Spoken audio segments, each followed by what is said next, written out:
Brasil para Cristo, no estado do Rio de Janeiro.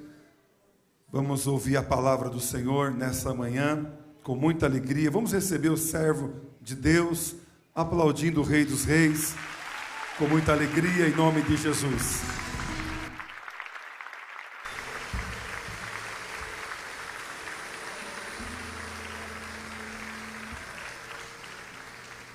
Paz do Senhor, irmãos.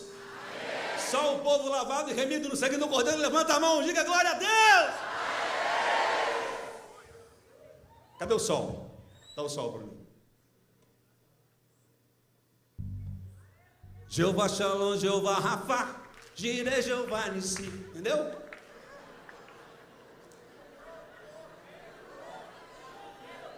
De novo. Jeová Shalom, Jeová Rafa, Jireh, Jeová Nissi. Shalom, Rafa, Jireh, Jeová Nissi. Jeová Shalom, Jeová Rafa, Jeová Jireh, Jeová Nissi. Jeová Shalom, Jeová Rafa. Agora só para a terceira idade. Jeová Shalom, Jeová Rafa. Bom, do seu jeito, é só o coro. Amém? Dá para ser o começo aí, vamos lá? Com alegria, celebre!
Vocês, pela caravana do Rio, cadê? O Rio de Janeiro. Vamos celebrar Deus por vossas vidas. Chegaram bem? Chegaram bem? E isso foi permitido, porque Deus ordenou. Pastor Emerson Costa, aqui me reporto agora, aceitou o desafio também. Novembro do ano passado. No simpósio do ano passado, o pastor Joel gravou um vídeo. Compartilhei com ele motivando. E hoje ter vocês aqui é um milagre. Um milagre do Senhor. Aos nossos irmãos de outras regiões, de outros estados, olha a nossa gratidão ao Senhor. Trazer aqui o Rio de Janeiro hoje, foi Deus que trouxe, não fui eu. Eu não tenho essa competência.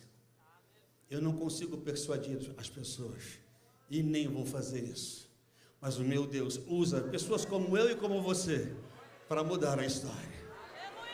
Tem gente que saiu de casa 10 horas da noite, imagino eu. 8, 9 horas, estão aqui para cultuar. Eu cantei agora para dar uma despertada em alguns aqui, porque senão já viu, né? louvor maravilhoso, a unção está fluindo aqui, amém? Quero agradecer ao pastor Emerson, ao pastor Ronaldo, pastor Orlando Máximo, pastor Joel Estevanato, agradecer também ao nosso presidente, pastor Fernando Bergamin, a nossa diretoria, mais tarde eu falo daqui a alguns instantes, sobre nossa diretoria executiva, está aqui hoje, do Rio de Janeiro, da convenção, também alguns membros da comissão, os pastores do Rio, levanta a sua mão, os pastores do Rio, espalhados aí, ó, gente aqui embaixo, lá em cima, pastores que estão aqui, você pode celebrar a Deus com palmas por esses homens?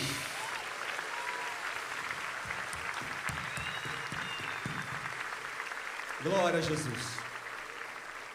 Também a minha esposa, amém? Minha esposa, a Joyce acabou ela estava falando aqui, louvando ao Senhor. Vem cá, filha, rapidamente, ainda em pé, igreja. Abra comigo Ezequiel, capítulo 37, verso de número 3. Amém? O Juninho e a Joyce estão onde? Por favor, correm aqui. Essa é a minha família. Quero agradecer a Deus pela vida deles. Se estiverem aqui embaixo, rapidamente venham cá. O pastor Ronaldo fez nosso casamento há 29 anos atrás, fará em dezembro agora, e Deus nos deu essas bênçãos. A irmã Isa e família que sempre nos apoiaram. Esse é meu menino. Qualquer coisa é ele que resolve, não sou mais eu. Amém? Minha esposa e a Joyce está aí em algum lugar. Está correndo. Vem, filha. Vem que Deus é contigo também. Isso. Já é estilo andar descalço no altar. Tá bom. Queridos, orem por essa família. Orem pela família pastoral. Essa aqui é uma delas, de tantas que temos aqui. Apoiem a família pastoral, seja ela nacional ou transcultural. Não é fácil manter no altar a família do pastor ou a família do irmão, do obreiro. Ore intensamente, para que todos sirvam a Deus com diligência. Que a gente possa se olhar e saber que nossas limitações não impedem o agir de Deus. Então, eu celebro a Deus pela vida do pastor Ronaldo, que há 29 anos atrás nos casou, não tinham essas belezas aqui, amém? Agora Deus nos deu, e eu louvo a Deus por vocês, por me proporcionar junto com eles esse momento de compartilhar aquilo que move a minha vida e a vida deles também, que é a palavra do Senhor. Amém? Os irmãos podem estender sua mão para cá, dizer: Deus, através dessa família, eu abençoo a família do meu pastor, na minha região, as famílias pastorais sejam cheias do teu Espírito, em nome de Jesus. Amém? Paz do Senhor, irmãos. Um paz do Senhor carioca, porque o daqui é paz do Senhor, irmãos. E eu estou feliz, a beça, porque nessa manhã eu posso ter um grupo de pessoas que falam também a paz do Senhor. Amém. A paz do Senhor, irmãos, amém? Deus abençoe vocês. Obrigado, gente, Deus abençoe. Joyce já falou, não falou? Não, Joyce? Falou a beça aqui. É por isso que eu tenho que olhar ali para o outro. Pode descontar meu tempo, tá bom, irmão? Pode tirar aí, porque o pessoal passou. Seremos bem objetivos. Deus colocou essa palavra no meu coração e eu digo que há um enorme temor em mim em trazer aqui essa mensagem. E eu quero ler com você o que está em Ezequiel 37, o verso de número 3. Então me perguntou: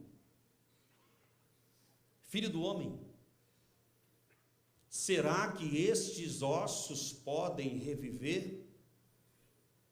Respondi: Senhor Deus, tu sabes. Olha para cá, o que me intriga é essa resposta. Senhor Deus, tu sabes. Não é aquela, e aí ele não está fazendo aqui, olha, o Senhor é Deus, o Senhor sabe. Não. E você vai entender o que Deus está falando aqui. Eu precisei entender. Por que ele falou, tu sabes? Sem hesitar. Sem olhar para o cenário que era caótico. Pode sentar-se nessa hora.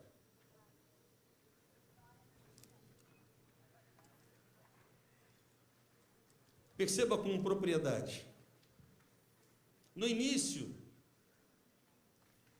falando de tempos atuais, ou não tão atuais, a igreja era um lugar de pessoas centradas em Cristo, em um Senhor e Salvador, Jesus.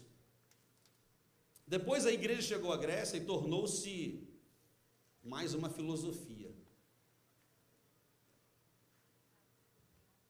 Chegou em Roma e tornou-se uma instituição. Na Europa tornou-se uma cultura. Finalmente chegou na América e parece que em muitos lugares tornou-se um negócio. Chegará o tempo, vai se viver como se Deus não existisse. Quem falou essa frase foi o nosso professor e saudoso Russell Shedd. Repito, chegará o tempo e vai se viver como se Deus não existisse. O que houve então com a Europa de John Wesley, Charles Spurgeon? O que houve com a igreja que já foi tão reverberada aqui com uma autoridade espiritual, com um calor do Espírito tão intenso? O que aconteceu com a nossa igreja na Europa? E o que está acontecendo com dezenas e centenas do Brasil agora? O mundo necessita da virtude da igreja. Quanto mais a igreja alcançou ouro e prata, menos conseguiu desenvolver. Levanta e anda.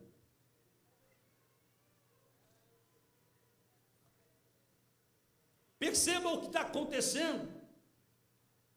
Já dito aqui, a igreja, por questões de secularização, relativismo e hedonismo, ela se afasta do evangelho verdadeiro de Cristo. É comum nas redes sociais você encontrar gente com um brilho na testa, mas não tem mente brilhante. Não tem o Espírito Santo. Gente que fala bonito, enfeita o bolo, mas é podre.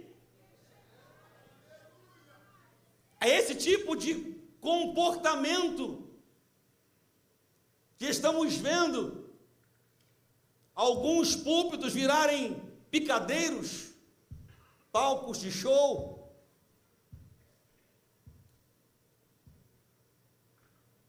O céu não é falado, o inferno não é indicado. Por isso temos pessoas se apostatando, porque no relativismo todo mundo coloca qualquer religião no mesmo plano, a secularidade das pessoas. Bom, Deus é questionável, não é tão absoluto assim, não penso desse jeito. Aí entra a anarquia na igreja, eu faço o que eu quero, quando eu bem entendo. Como que a igreja vai ficar quente assim? Um certo homem chegou em um lugar e ele era um líder, e vários pediam, ele era chefe daquela região, pediu para libertar certo preso, e ele disse, não vou, e ele resistiu muito tempo. Chegou um dia, ele falou assim, eu vou fazer o seguinte, eu vou me vestir de pastor, e vou lá. Quando eu chegar lá, deixa eu ver se ele realmente merece. Quando ele botou o pé no local, que ele se identificou como pastor, aquele preso falou absurdos. Absurdos. Mas dentro da Bíblia daquele homem, que era um chefe de Estado, estava a carta de perdão para ele. Quando aquele homem nem entrou na cela, foi embora, o que acontece? O homem chegou ao carcereiro, você é louco? O que você fez? Ele, mais um crente para me encher a paciência? Não! Chega disso! Mas ele não é pastor. Mas vem te trazer perdão. Dentro do livro, que é a Bíblia, o livro sagrado, tinha um perdão para você. Alguém perguntou para ele depois, então por que você está indo para a cadeira elétrica? Ele, não foi pelos erros que eu cometi, foi pelo perdão que eu rejeitei.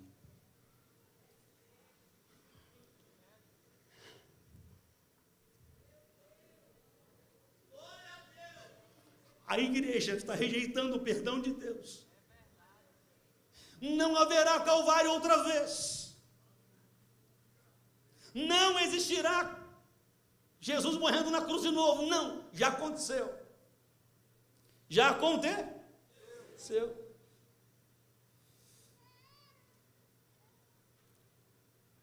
A modernização tem sido uma capa de renovação para muita gente. Não existe renovação espiritual em quem não buscou do alto a revelação. Temos modismo, e moda também passa. Tempos sombrios, tempos de morte, se apresentaram para as nossas igrejas na Europa.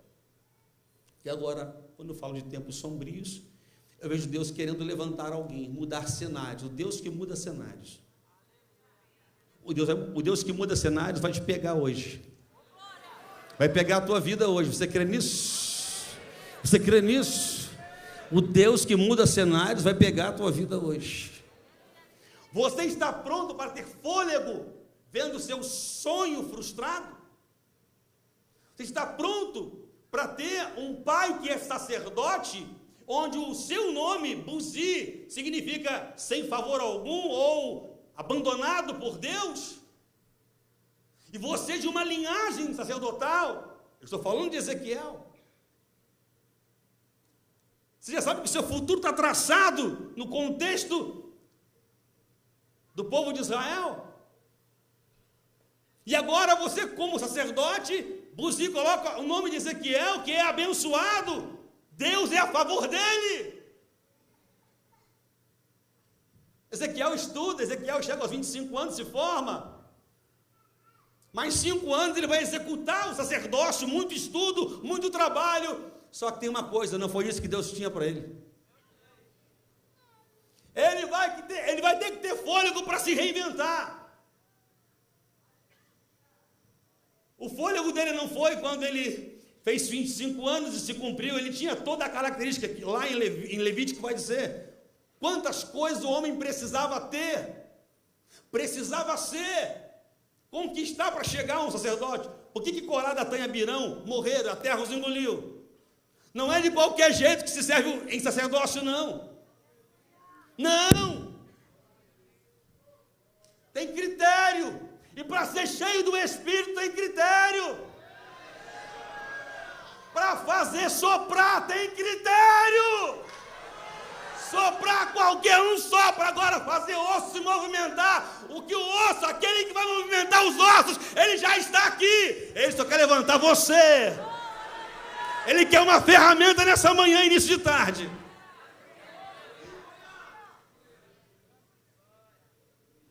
O que mais me deixa impactado é que agora, aqueles que outrora rejeitaram Deus. Oséias que o diga, o profeta. O comportamento da igreja nos tempos de Ezequiel, nos tempos de Jeremias, conterrâneo, Ezequiel quando nasce, Jeremias já pregava. Ezequiel é o conterrâneo de Daniel, pessoas que fizeram a diferença no meio e no contexto de dor. Estava tudo normal, tudo legal, tudo show de bola, e de repente não tem mais templo, não tem mais utensílios, levaram tudo. E agora tu faz o quê? Tu é sacerdote.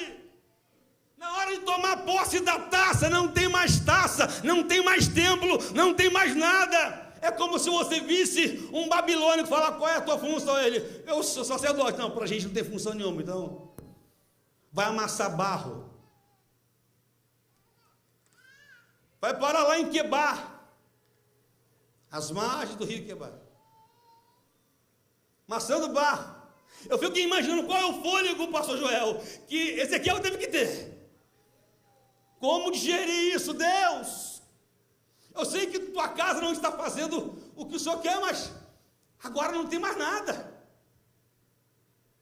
Perceba que o templo ainda estava erguido, nesse período que ele estava às margens do rio, antes de Deus se revelar a ele. Perceba que é com clareza o que está acontecendo aqui. De repente Deus vai e se revela a ele. Deus se revela, Deus se mostra a ele. Deixa eu perguntar, você quer deixar uma história na vida de uma pessoa, ou quer deixar um legado? Vai ter que se levantar outra geração para fazer o que Deus quer que você faça, que eu faça.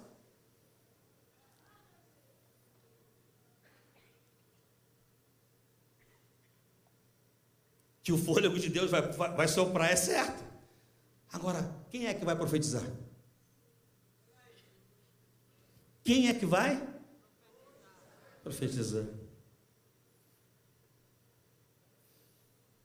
Amor hoje na geração atual, vou traçando um paralelo com você. Amor hoje é um negócio complicado. A gente fala de João 3,16, que é maravilhoso, perfeita a definição para nós. Mas no mundão hoje, amor em sua prática é não proibir. O amor de Deus gera regras. Gera? Aleluias. Estamos lidando com uma geração como Ezequiel vai lidar. Uma geração apóstata de Deus. Atualmente estamos lidando com uma geração assustada com o Deus da Bíblia.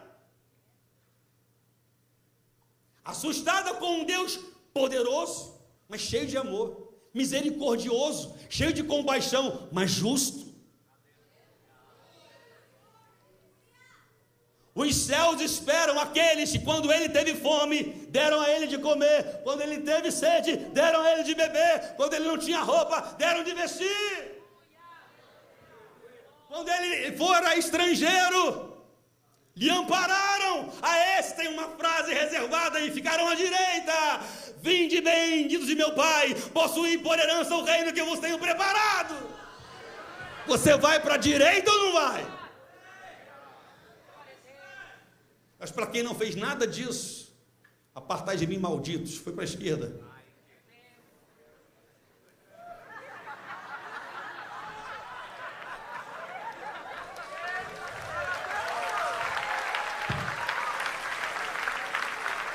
Não espiritualiza isso. Mas é a Bíblia que diz: apartai de mim, malditos, para o fogo eterno com o diabo e seus anjos, porque eu não vos conheço. Mas por que ele falou isso, pastor? Porque alguém com fome não deu de comer. Diga, fala assim: irmão, você está em pé? Pastor, eu estou sentado. Você está em pé? Seu corpo está sentado, mas sua alma tem que estar em pé.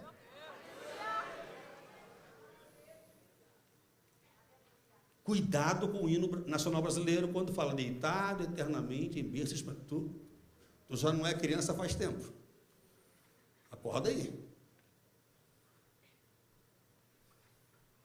Por isso a Bíblia me traz precisão do que Ezequiel vai ter que perder. Vai ter que querer nem sempre é poder. Ou, caso de Ezequiel, ele vai ter que renunciar à sua própria história.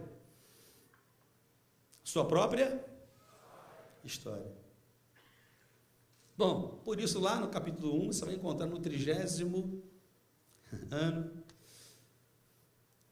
seria quando Ezequiel iria começar o seu processo. Não começou, ele está em Quebá ele vai começar a ouvir Deus falar. Deus está começando a falar com ele. Deus está começando a falar com ele. Ele não tinha esse hábito.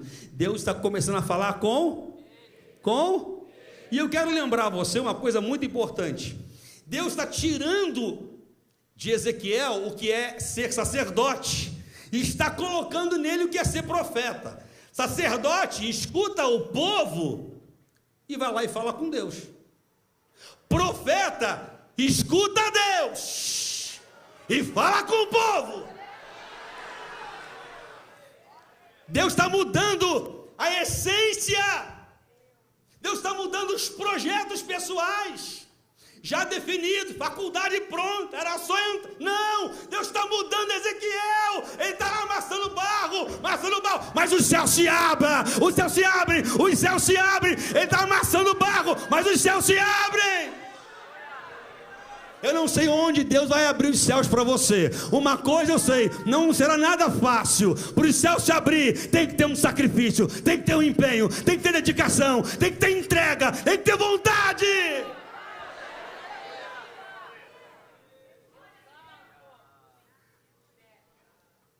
Sabe o que mexe muito com o meu coração aqui?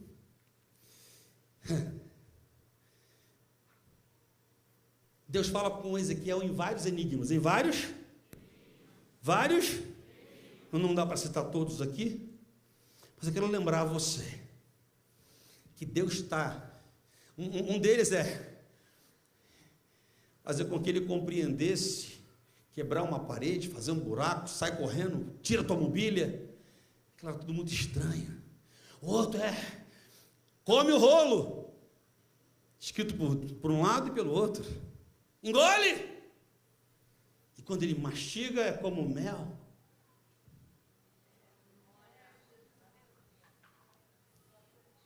Mas é a reação depois. Deus está inaugurando o ministério de Ezequiel, o ministério de... E aí ele vai começar a entender isso aqui, olha. Não basta falar ao povo. Tem que sentir o que Deus está sentindo para falar com ele. Elias está no monte e é encontrado por um certo servo chamado Obadias. Elias, recebe a reverência de Obadias e Obadias fala: meu senhor, preciso avisar. Aí Elias: pode ir que eu vou ficar aqui. Ele: não me leva a mal não, porque vai que eu saio e o Deus vivo, Deus fala com o senhor, pode ir, e eu vou morrer. Eu preciso ouvir Deus falar através do senhor. Tem gente que abre a boca e come qualquer coisa. Estou falando de Bíblia. Você pode não ser o mais importante para o mundo, para a terra, para a religião, para a igreja, para a família, mas você tem que ser reconhecido no céu. Se isso para você não for suficiente, tem algum problema com a sua fé de nascer de novo. Elias precisa falar assim: olha, assim diz o Senhor. Aí Obadias fala: agora sim, que Deus não mente. Deus nunca vai te deixar, nunca vai te abandonar. Ezequiel está começando a entender. Volto aqui para você poder perceber isso. Tem coisa, vou traçar um outro ícone aqui. Nem tudo Deus vai te falar. Eliseu que o diga quando a sunamita chega. Quando ele vê a angústia, a amargura dela, ele fala: isso Deus não me falou. E isso Deus não? Agora enfrenta o teu ofício. Deus está levantando ministérios aqui hoje.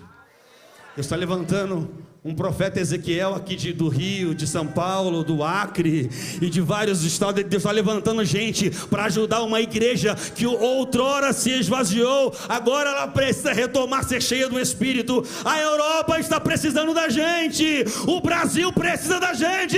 É hora de fôlego. Tem fôlego para ter vaidade, mas não tem fôlego para viver a necessidade, para suprir.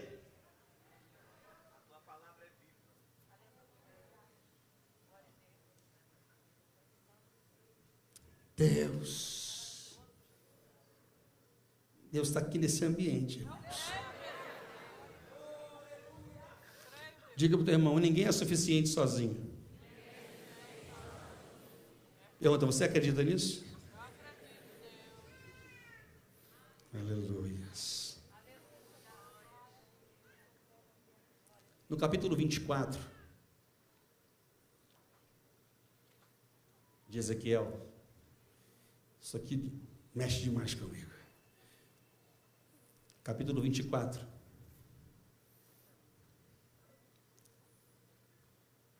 Olha o que Deus fala com ele no verso de número 15. A palavra do Senhor veio a mim dizendo: filho do homem, eis que com um só golpe tirarei aquela que é a delícia dos seus olhos. Ezequiel vai sentindo na pele, ele vai perder a esposa. Para ele, Ezequiel mostrar para Israel. E olha o que Deus vai falar para ele. Escuta bem. Eis que com um só golpe tirarei aquela que é a delícia dos seus, porque era assim que o povo via o templo.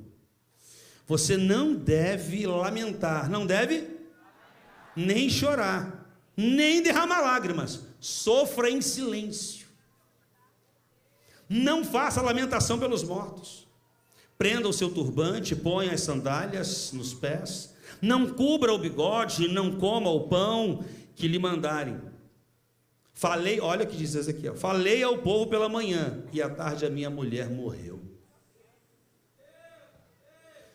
Você está pronto para sofrer na carne? O que Deus quer que você sinta na carne, para pregar e ganhar uma alma, uma geração, uma nação? Você está pronto? Eu creio que Deus está preparando pessoas aqui, Deus está forjando pessoas, Ele está mudando o cenário. Tira Ezequiel de um cenário onde ele seria uma elite religiosa, coloca ele junto com exilados, maçando barro. Agora abre os céus para ele e começa a dar a ele revelações tremendas, duras, pesadas, porque aquele povo gostava de afrontar Deus, mas Deus sempre os amou. Deus sempre se importou com eles. Talvez você não conheça muitos europeus, mas a tua oração pode chegar até lá, a tua contribuição pode chegar até lá, a tua fé pode abalar, tua fé sincera em Deus. Perceba o que está acontecendo. Ezequiel não tem problema, não tem nenhum do que está fazendo agora.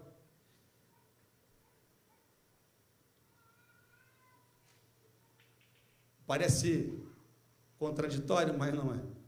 É Deus fazendo. Ele era sacerdote no começo, não era? Aí no capítulo 37 ele tem que ir num cemitério. O sacerdote não coloca a mão em coisa impura. O profeta vai lá profetizar.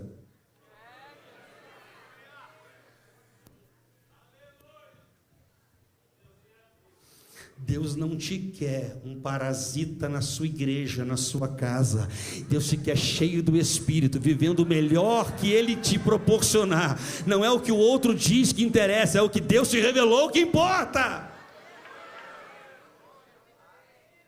A facilidade do materialismo, o crescimento financeiro na Europa, e como também na época para o povo de Israel, as facilidades que sempre tiveram, eles se desviavam. Aí não é uma questão de ter somente, principalmente uma questão de querer, de ser. Eu não quero ser cristão. Tem gente que não quer, mas Deus os ama.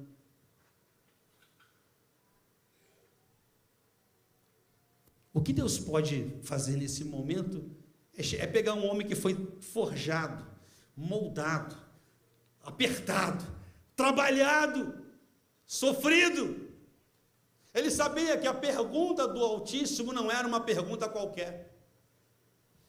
Ele sabia que aquele ato de podem ou poderão esses ossos reviverem não era uma pergunta para mais uma resposta. Deus queria uma atitude de alma dele. É quando Deus fala comigo e contigo: até onde você vai resistir à minha presença? Até onde você vai resistir o meu chamado? Até onde você vai adiar o processo? Eu tenho um propósito com você, mas só chega ao meu propósito quem passa pelo processo. Vai ter perda, vai ter choro, vai sair da sua terra, vai, mas o Senhor continua contigo.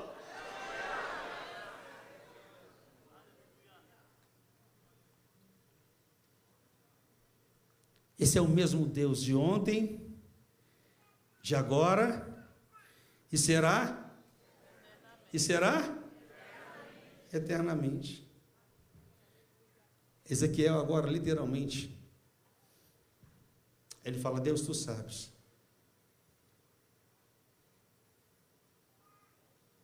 Deus, tu sabes. Aí Deus fala para ele: então profetiza. Hoje tem gente que só é profeta se a igreja estiver cheia. Se tiver cadeira, ele não quer profetizar. E Ezequiel profetizou para osso. É ossada, né?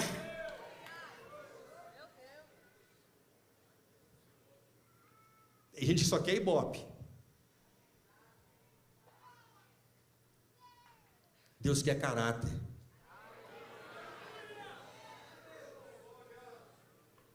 Deus deixa Jeremias em Jerusalém, traz Ezequiel para Babilônia, bota Daniel dentro do palácio, coloca Sadraque, Mesaque e Abednego nas províncias.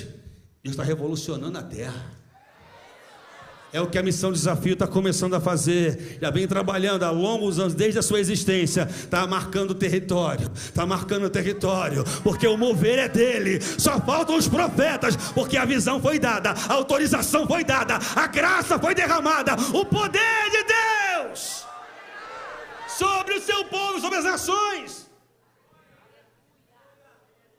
Ele começou a profetizar. Perceba que lá no texto está assim, olha: o Senhor me trouxe e me colocou no meio. Diga para o teu irmão: no meio das minhas emoções, talvez eu não enxergue o meu maior pecado.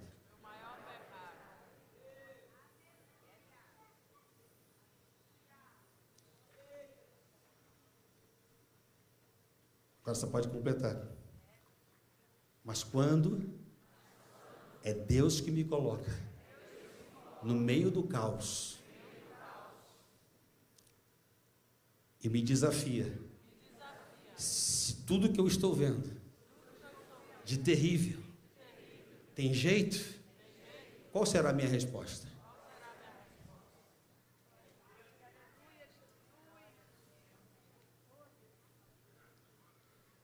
Depois o Senhor leva Ezequiel para andar em volta, uma visão da periferia de como as coisas estão naquele ambiente.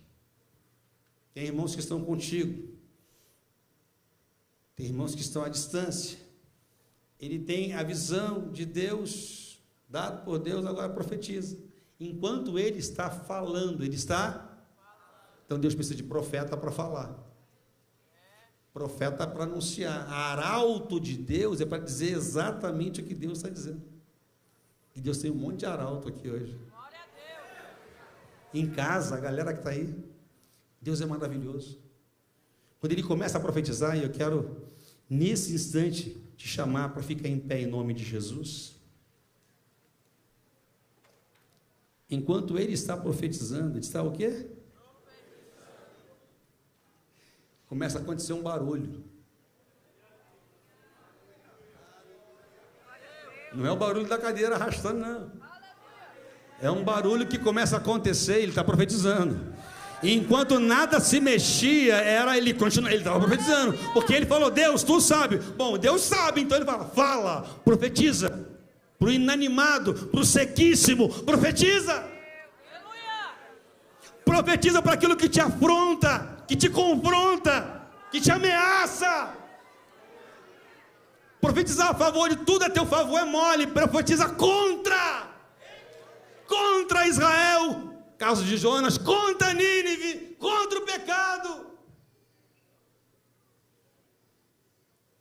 Ei, ele começou a profetizar. Ele começou a profetizar. E começou um barulho.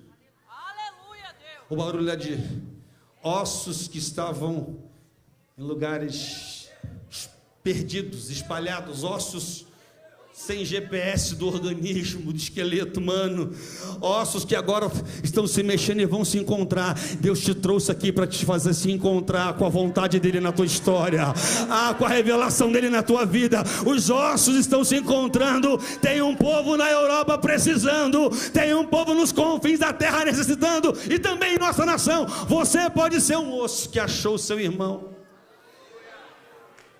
Pastor, eu encontrei meu amigo que hoje não tem mais vida espiritual, não tem mais renovo espiritual.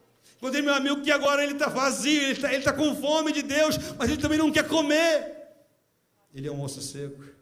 Profetiza sobre ele. Os ossos, quando se encontraram, crescem nervos, crescem carne, cresce pele. Só que aí entra o que nós falamos, fôlego. Escuta, tudo foi Deus que fez, mas o principal Ele já fez em mim e em você. Sabe aquele dia que você foi concebido? E teu primeiro choro foi a primeira vez que a sua mãe ou a equipe médica ouviu.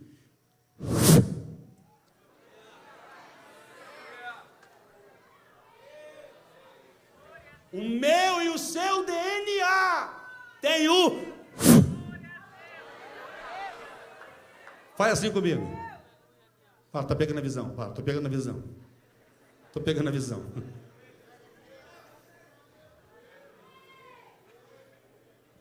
Até tem muita coisa até a noite. Mas olha o que vai acontecer agora. Tem um monte, tem um exército numeroso. Um exército. Deus pega um homem vivo e bota em meio a um exército de mortos e fala: tu vai fazer a diferença. Porque no mundo uma andorinha não faz verão, mas na minha Bíblia um com Deus é maioria. Um com Deus é maioria.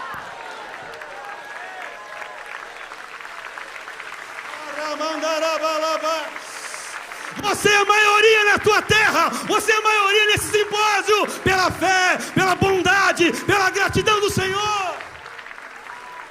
Não afrouxa, irmão. Não afrouxa. Volta a orar. Não afrouxa. Volta a ler a palavra. Não afrouxa. Para de pensar mal do outro. Não afrouxa. Vale lugar para gente que foi trabalhado, foi talhado. Quando tu era criança, tu agia como criança. Agora não. Está crescidinho.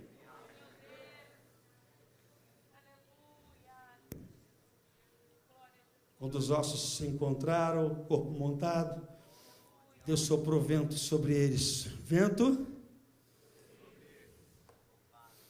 Eles reviveram.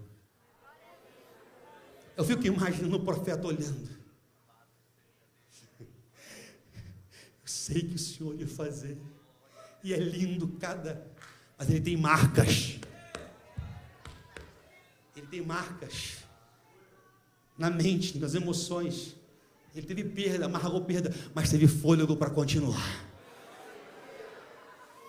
Quantas vezes você pensou em parar, pensou em desistir? Mas o fôlego do Espírito soprou sobre você. Soprou sobre a sua vida.